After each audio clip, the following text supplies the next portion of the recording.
5, 4, 3, 2, 1.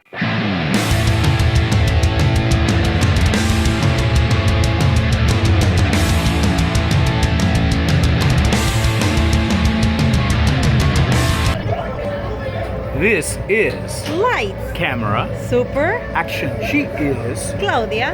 also known as Cali, and I am. He's Victor. And tonight is the night. is the night. We are watching The The Flash.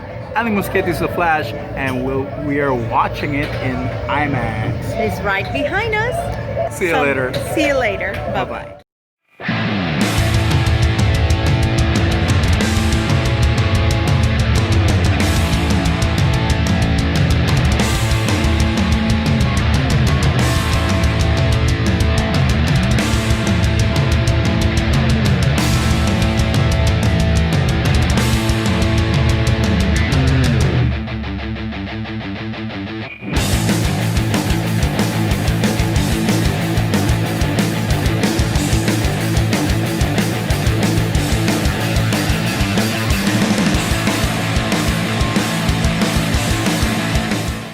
2 hours and 24 minutes. We are back. We just saw Andy Muschietti's The Flash. What are your first impressions? You first, please.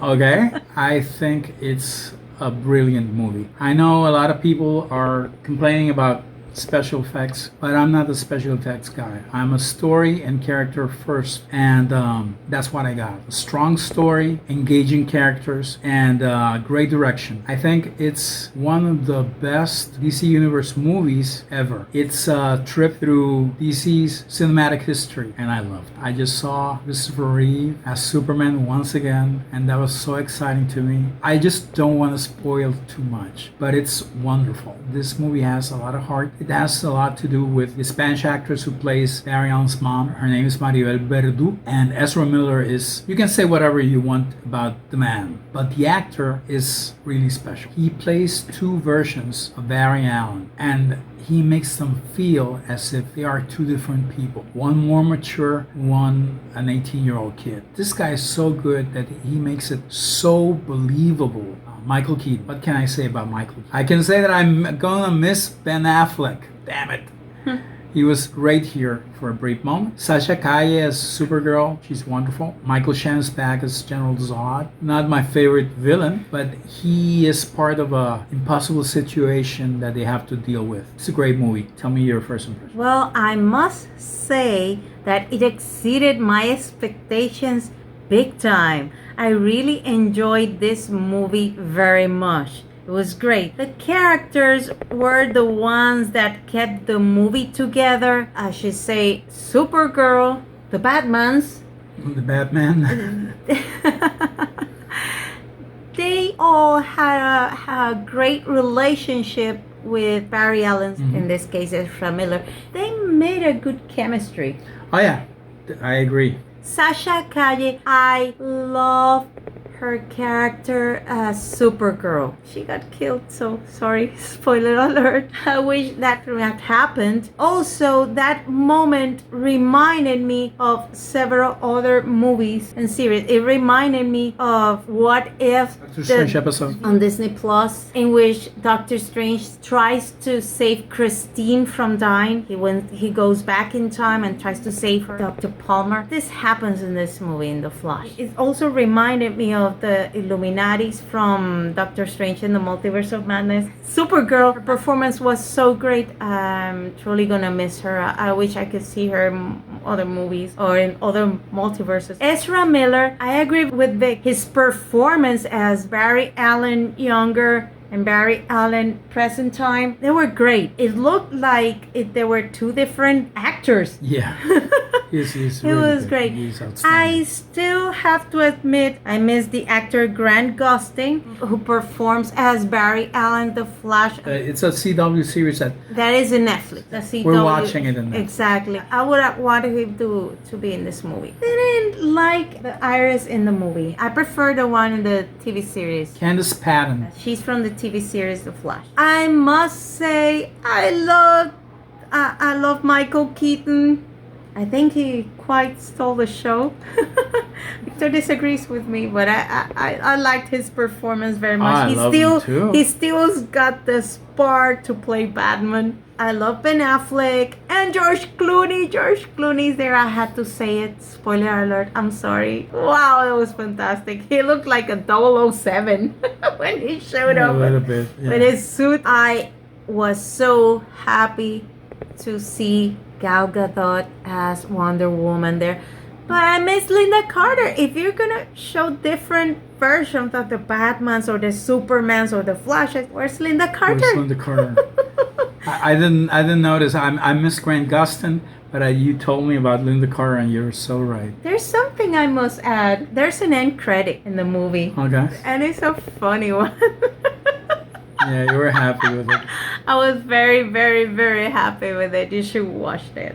I'm not gonna spoil it. It's so good to see Henry Cavill, although it was a CGI. Also Christopher Reeve. It was so good. I was so happy, especially Christopher Reeve. My parents took me to watch Superman 3, played by Christopher Reeve, when I was just a little girl. And I was so happy. I fell in love with superheroes. So imagine watching Christopher Reeve, even if it's CGI, for me was like the greatest thing in the world. Like, wow. It was very exciting to me too. Yeah.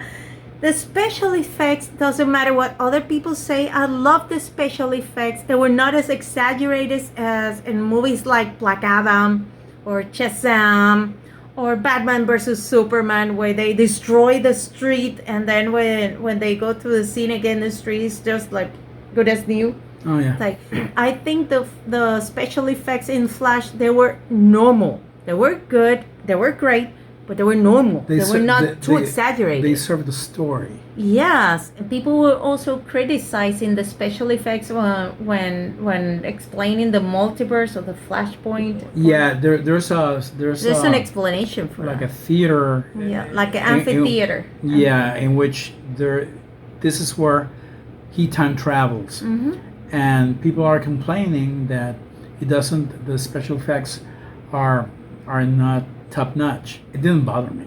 Me neither. I don't think it bothered you. Because either. According to Andy Muschietti, that is in Barry Allen's point of view. That's the way he sees. That's the way he sees the multiverse. Yeah, but there are fans who go to the movies to see special effects. Yeah. There are others who go to the movies to see a good story and great characters. That's what I want to see whenever I go to a theater. Yeah, but if you notice that version of the multiverse and all the times that Barry Allen tries to solve a problem that he caused because he wanted to change history, and he tries to go back in time and try to solve the problem, and the same thing happens in a different way, but it happens. Doesn't it remind you of Avengers Endgame when Doctor Strange is trying to find a solution for the problem of Thanos and the gems? They're trying to beat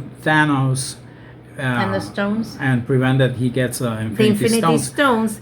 But remember that if he goes in time and he finds like infinity, millions of possibilities on trying to find us, he only finds one. And he only finds one in which they win. In this case, because Barry Allen as the Flash doesn't have that ability, he just goes back in time and over and over again just to find out that the same thing will happen in a different way, but it will happen. It was a nice way to see in a demonstration. It was great. It's not the same thing when Doctor Strange just says it, that in the Flash when they just show it to us. Yeah, it's a lot like Edge of Tomorrow. Yes. The Tom Cruise and Emily Blunt movie in which he goes back in time. He's in a time loop. And he goes back in time and he dies and he tries something new and he dies. Then he goes back in time and tries something different and he dies. But he lasts a bit longer, so he's learning.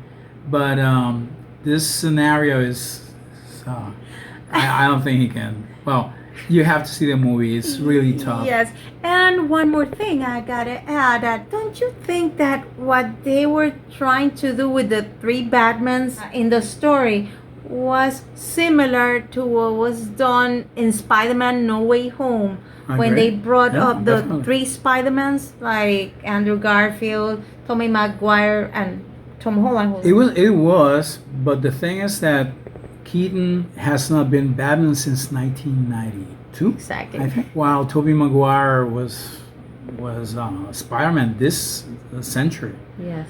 I think it would have worked even better if they had gotten Christian Bale. Oh yes. Oh, that's a great idea. But Yeah, what happened to Christian Bale? well, Hey, he's that's done. a good one too. He's done with the character. He's doing something else. This there's a callback to Back to the Future. Barry lands in an Earth in which Michael J. Fox is not the star of Back to the Future. It was Eric Stoltz. Oh yeah, that's And great. Eric Stoltz, That's a good twist. you probably don't know this, but the original actor of Back to the Future was a redhead actor named Eric Stoltz.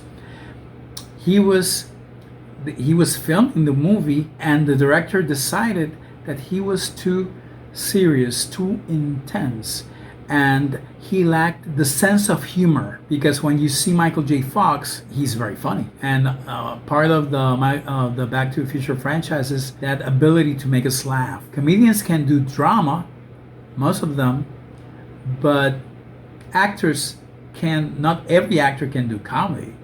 That's true. And that's what happened with Eric Stoltz and Michael J. Fox. Yeah, that's true. Anything else? I just said everything I wanted to say, and you want to add something? Yes, I want to say thank you to everyone in the U.S., in the U.K., in Australia, and every English-speaking country who are giving us the time to watch our videos, who are subscribing or liking our videos and talking about it. And thank you very much. We really appreciate it. And don't forget to subscribe to our channel, Lights, Camera, Super Action. Yes. Hit the like button, share our videos with everybody, and just press the bell button so that you can receive the notifications every time we upload a new video. We're also on Twitter and Facebook. Yes, we are. So, This was Lights, Camera Super. Action. See you next time. See you soon. Bye bye. Peace out.